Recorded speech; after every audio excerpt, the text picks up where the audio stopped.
За сайн байна. За энэ удаагийн хичээлээр бүгдээ дэмжигч векторыг кодчлъя. За уулын хувьд дэмжигч вектор за хэрхэн кодлох тухай. За хамгийн эхлээд бол одоо өвдлөө оруулж ирдэг юм алхам байдаг. За эндээс эхлээд бүгдээ SVM буюу одоо дэмжигч вектор машиныг хэрхэн хэрэгжүүлэх тухай үзье.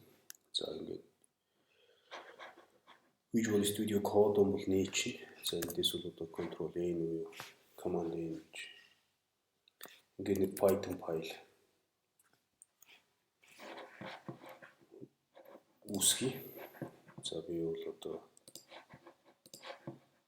workspace-ийг сонгоод хадгалахаа зааж өгч байгаа.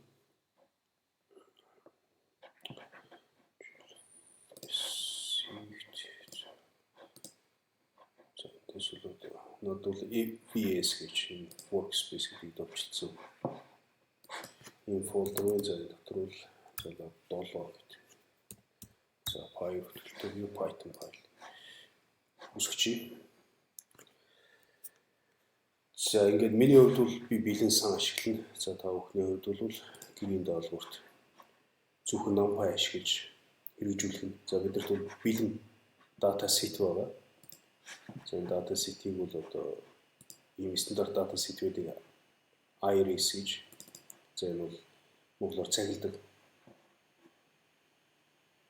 гэж орчуулдаг санагдчихэв. За энэнийг одоо ангилдаг ямар төрлийн одоо цахилдаг гэж цэцэг байдаг. За энэ дэлбэний өргөн гэх мэтлэн ялгдах шинж тэмдгүүдээр нь өвдлөө өвдөд. За энэ дотор нь одоо хэрхэн ангилдаг вэ гэж.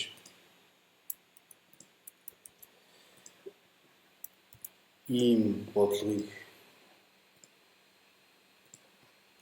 хэдүүлээ машин сургалт за энэ дотор нь одоо support гэдэг машин гэж юм хэрэгж бодох гээд байна. За эхлээд бол одоо өвдлөө бэлдэж таарна. За энэ бэлтгэд бол одоо Panda гэж юм сайхан сан байна. За энийг бол одоо шууд оруулаад ирнэ. За энэ хэрэг суугаагүй байх юм бол яаж суулгахыг бол одоо та сайн мэдчих хэвээр. PIP install pandas гэж суулгачих хэвээр. За энэ дотор бол одоо аль суудсан байгаа гэж үзвэл аль суусан байна гэдгийг мессеж өгөх. За Ubuntu дээр бол одоо sudo apt-get install за тэгээд pandas гэсэн. За их хүчтэй жижиг командууд байгаа. За Windows дээр бол одоо бас ийм зүйл Linux-ийн shell гэдэг суулгаж байгаа адилхан дээр суулгаж байна.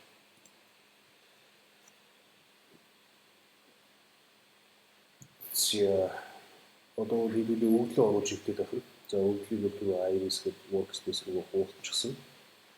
За энэ дээр одоо яаж өвдлөө оруулж ирэх вэ гэхээр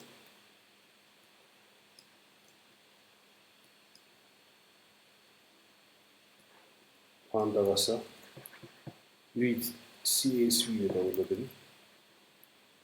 За энэ бол одоо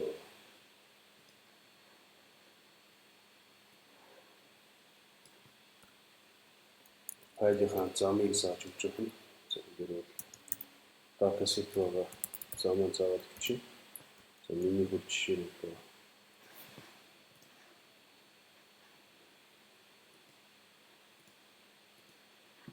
энэ зам дээр байна. Файл бол за ингээд read CSV гэдэг нь одоо CSV файлыг Panda дээр уншдаг. За ийм сайхан функц байж байгаа. Panda-гийн read дугуйцаас CSV. За ингээд оруулаад ирэх.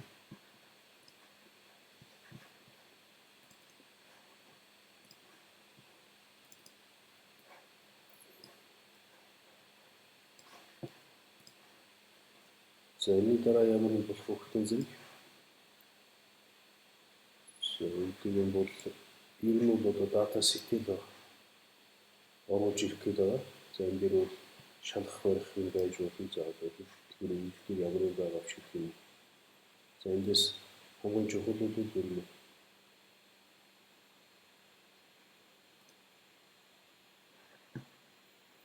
өгдлөө сурах өгдлөө оруулж ирэх энэ хэсэг байна.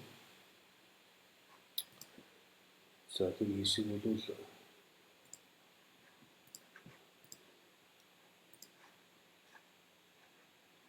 бид нэр энэ бэлэннийг сан бас нэмээд ашиглаж байна. За энэ бол SQL Learn гэж ийм сан байдаг. За энэ санг бол одоо зааж оруулж ирэх юм. За энийг бас яг адилхан бидний суулгахдаа бол PIP install SQL Learn-ийг суулгаж байна. За хамгийн хялбар нь. За эндээс энэ сурах хөгжлүүд нь тестлийн хөгжлөө хамгийн гол нь дастж авахгүй даа хамгийн санг ашиглаж байгаа. За энийг одоо хэрхэн дастдгийг хэрхэн ашигладгийг хэдүүлээ жишээ үзье.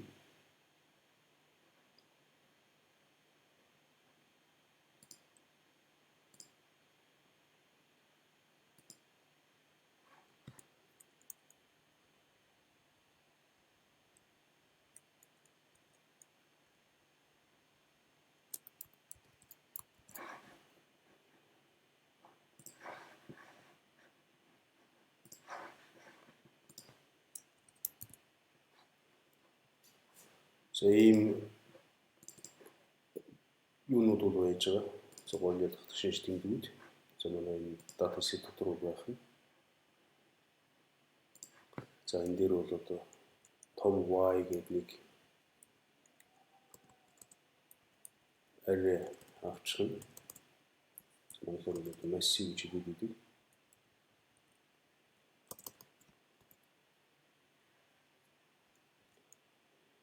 За ингээд target гэдэг ийм нэг хөвсгч аваад за энэ хөвсгчд бол энэ species гэж энэ багныг өгсөн байж байгаа. За энэгээр бол одоо хэдүүлээ давталт хийх нь. За давталт хийгээд бол хэрүү сетоза гэж энэ төрлийг одоо яагаад авах юм бол хасхныг нэмчихэн за эсрэг тохиолдолд бүтэн зэрэг өс тохиолдолд зэрэг нэмчихэн одоо энэ үндсэндээ хоёр төрлийн юм яваад байх нь хоёр төрлийн л одоо яагаад авах нь за энийг бол гол ялгах шинж тэмдэг дэлбэнийх нь урт үлнээр бусд шинж тэмдгүүдээр нь хамааруулаад яг аль төрлийн яргуу вэ гэдгийг ялгадаг хэмжиж хэмжиж жишээ нь за энэ тэр яргууны уранд бол одоо дараа хичээл дээр юу ч хийж болно гэдэг. За өөрсдөө хөгжлийг хэлж чад. За ингээд support vector машин ашиглаад машинаас өгнөд гэсэн байх нь. За NumPy бол орж ирнэ. За энэ шүүмээ хэрэгсэн юм байх нь. За нэг юм бол NP-ийг товчоо нэрлэчих. За энэ дээр бол sub гэж бас нэг функц байх хэрэгтэй. За тэрийг одоо оруулж ирэх юм.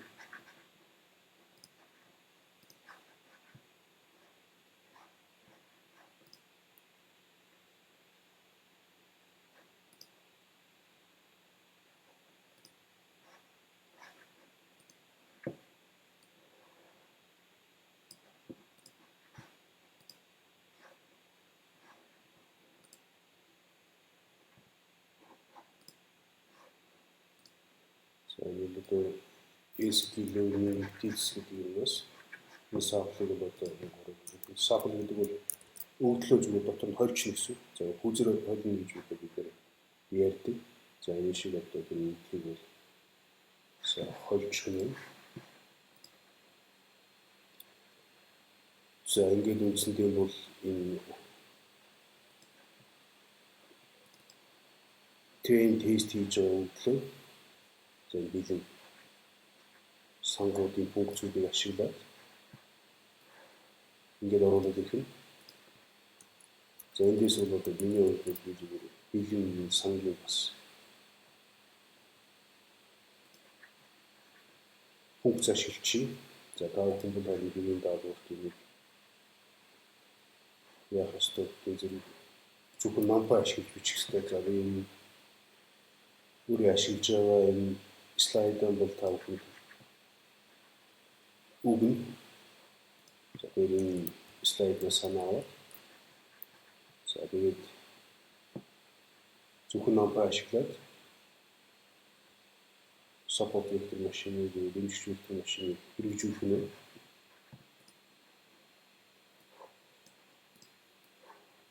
за энэ дээр энэ SQL-ийн гэж энэ санал хэлэхэд бол building support vector машин гэж юм байдаг байна. За энийг бол би өөрөө энэ удаагийн лаборатори дээр бол өөрөө хэрэгжилж за тэгэхээр та бүхэнд бол ингэж building хэрэглэх шаардлагагүй өөрсдөө NumPy гэж санал дээр энэ слайдыг ашиглаад бичих ёстой байна.